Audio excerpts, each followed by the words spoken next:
नमस्कार, आप देख रहे हैं टीपीवी न्यूज। मैं हूं आपके साथ अश्विनी सिरोही। बुलेटिन की शुरुआत करेंगे इस वक्त की बड़ी खबरों के साथ। नावा सोशल सर्विस सोसाइटी के स्थापना दिवस व सोसाइटी के संस्थापक अध्यक्ष लुकमान शाह व समाज सेवी मनोज गंगवाल के पुत्र जयंत गंगवाल के जन्मदिन के अवसर पर नावा सोशल सर्विस सोसाइटी के पदाधिकारियों व गणमान्य नागरिकों ने पगलिया वाले बाबा धाम पहुंचकर बाबा के दरबार में धोख लगाकर आशीर्वाद लिया। गौ माता को हरा चारा व गुड़ खिलाकर सेवा भाव का संदेश भी दिया। समाज सेवी मनोज गंगवाल ने बताया कि पीड़ित मानव की सेवा करना ही मनुष्य का धर्म है। युवाओं को फिजूल खर्ची से बचते हुए नेक कार्य करना चाहिए।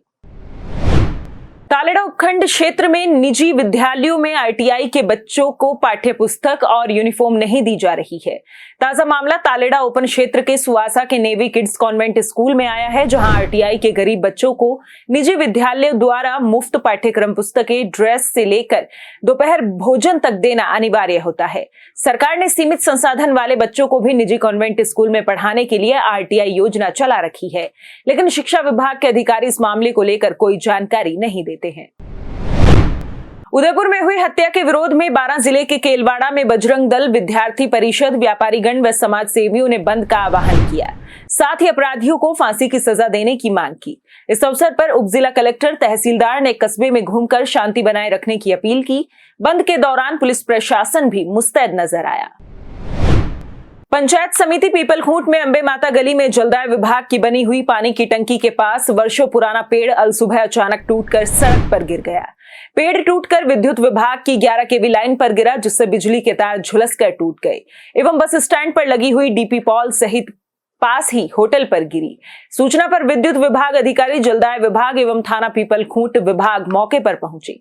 गनीमत रही कि इस दौरान किसी प्रकार की जनहानि नहीं हुई। ये जो पेड़ आज सुबह 5 सवा 5 बजे के करीब अचानक गिरा है, ये रात भर बारिश होने से इसकी जड़ें ऊंची हुई थी, जिस वजह से गिर गया और ये बिजली की लाइन पे गिरा, जिससे जल आपूर्ति आज बाधित रहेगी और जल आपूर्ति लगभग 3 से 4 बजे के बीच में विद्युत आपूर्ति बहाल होने के बाद की जाएगी। इस पेड़ की कोई जानकारी नहीं थी, ये पेड़ इस स्थिति में। सेमारी के कस्तूरबा गांधी बालिका आवासीय विद्यालय नवीन भवन परिसर कुराडिया रोड पर 6 दिवसीय बुनियादी साक्षरता एवं संख्या ज्ञान का गैर आवासीय शिविर आरंभ हुआ। शिविर का दूसरा बैच सोमवार से लेकर शनिवार तक चलेगा। प्रथम चरण में कक्षा 1 से 5 तक पढ़ाने वाले 107 शिक्षकों को शिविर में भाग लेने हेतु आमंत्रित किया गया। सेमारी ब्लॉक को 306 शिक्षकों को प्रशिक्षण देने का लक्ष्य दिया गया है, जिसमें प्रथम चरण में 88 शिक्षकों ने भाग लिया। शेष को तीसरे चरण में प्रशिक्षण दिया जाएगा। अखिल भारतीय साहित्य परिषद की मासिक पुस्तिका नवसृजन के जुलाई अंक का विमोचन कार्यक्रम संपन्न हुआ। इसके बारे में जानकारी देते हुए अखिल भारतीय साहित्य परिषद जिला अध्यक्ष डॉक्टर सुशीला लड्ढा ने बताया कि वर्तमान में डिजिटल युग को देखते हुए जुलाई माह नवसृजन मासिक पुस्तिका को डिजिटल प्लेटफॉर्म पर शुरू किया जा रहा है, जिससे कि चित्तौड़गढ़ जिले के उभरते हुए लेखकों को इस पुस्तिका के माध्यम से नया प्लेटफॉर्म मिलने में मदद मिलेगी। इसी कड़ी में नवसृजन पुस्तिका का पहला डिजिटल संस्करण सुखद जीवन संस्थान के अध्यक्ष एमडी वैष्णव और रेखा सिंह के मुख्य आतिथ्य में संपन्न हुआ। मैडम, बात की जाए, आज नवाचार किया गया है, किस तरह का नवाचार है और आने वाले समय में इसके क्या फायदे मिलने वाले हैं? सोशल मीडिया के माध्यम से, इस डिजिटल ई बुक से पूरी देश और दुनिया में हम इसको प्रसारित कर सकेंगे, जन जन तक ये पहुंच पाएगी। और इन गीतों में उम्मीद भी है, पसपाई भी है, मौत के कदमों की आहट भी है, अरमानों की अंगड़ाई भी है, हमें प्रेरणा देने वाली, हमारे जीवन को उत्साहित करने वाली, हमें मार्गदर्शन देने वाली हर तरह की रचनाएं इसमें मिलेगी, जो समाज में एक नई नवजीवन, नव चेतना पैदा करे। जो करेंगे आप? देखिए, नवलेखकों को हमेशा हमारे राकेश जी और पंकज जी, सबसे बड़ी बात जो अब तक के कार्यक्रम में नहीं आई, वो छूट गई इन लोगों से, थीम बेस्ड रचनाएं बनवाते हैं। हमारे जैसे initiative for moral culture training foundation का मातृपितृ वंदन था, तो मातृपितृ वंदन की आरती बनवाई, तो इतनी सुंदर आरती बनवाई, कविताएं तैयार की। यानी हम थीम बेस, हमारे रचनाकार अपनी रचनाएं बनाने की ओर प्रवीण हो रहे हैं।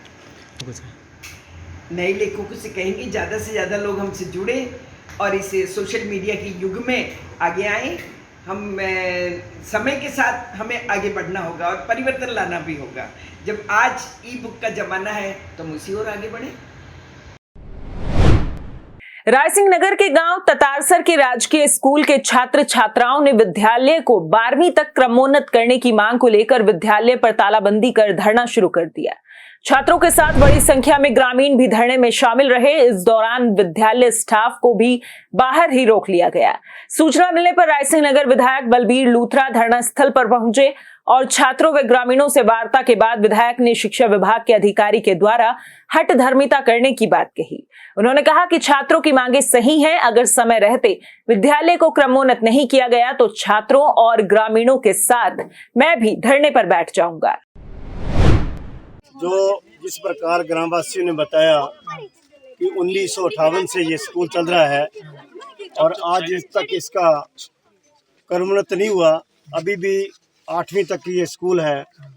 और जैसा कि प्रधानाचार्य से बात हुई तो उन्होंने बताया भी स्कूल में बच्चों की स्ट्रेंथ भी काफ़ी अच्छी है, करीब 150 के लगभग बच्चों की स्ट्रेंथ है।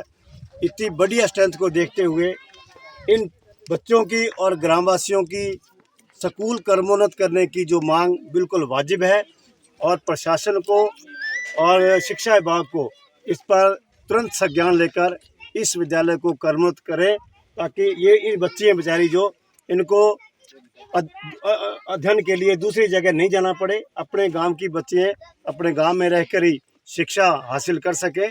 और मैं भी प्रशासन से, शिक्षा विभाग के अधिकारियों से, उच्चाधिकारियों से मांग करता हूं कि इस विद्यालय को तुरंत प्रभाव से क्रमोन्नत कर इन बच्चों को शिक्षा का सुअवसर प्रदान करने की। इस बुलेटिन में फिलहाल इतना ही। देश प्रदेश की तमाम बड़ी खबरों के लिए देखते रहिए टीपीबी न्यूज। नमस्कार।